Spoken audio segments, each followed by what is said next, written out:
Okay, I am super excited because today we are talking about a brand new microphone, and that is the CAD E100Sx. So for those of you who might not know, the CAD Equitek E100 series has long been one of the most popular voiceover mics amongst voiceover people, and have typically been known to be a more neutral sounding microphone. So when I learned that CAD was releasing the new E100Sx, I jumped on B&H and immediately ordered one with one-day shipping. So let's talk a little bit about this microphone. I'll show you what comes in the box, and we'll do a comparison with my other E100S. So the E100Sx is a large diaphragm condenser microphone that requires phantom power.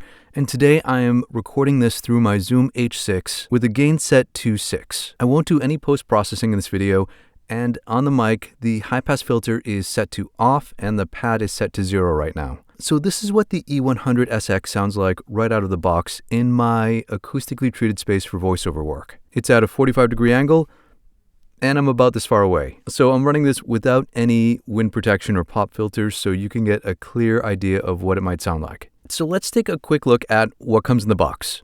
My E100Sx arrived in this cardboard box that has like this cool magnetic clasp at the back. But it is a far cry from the nice wooden box that my E100S came in. Once we're in the box, it comes with the standard manuals and paraphernalia and some extra elastics for the shock mount, and then the mic itself already pre-attached to the mount. On the mic, there are only two switches, a 100 Hz high-pass filter, and a minus 10 dB pad.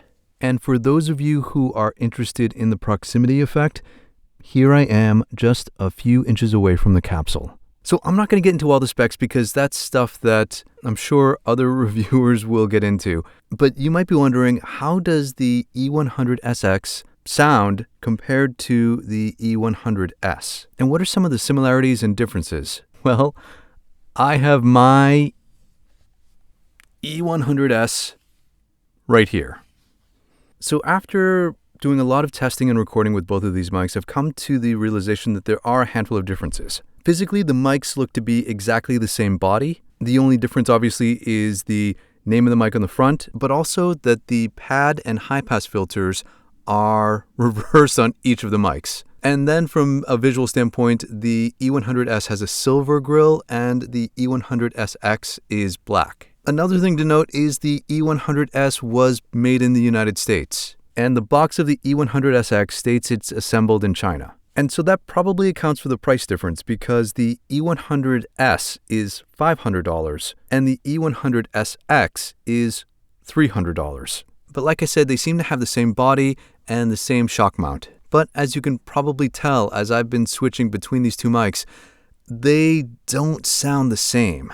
The E100S has a flat low end and an upper frequency boost around 4.5 kilohertz. The E100Sx boosts the low end with this shelf, and then doesn't have the same kind of presence boost that the E100S has at the top end. So yes, the mics sound different.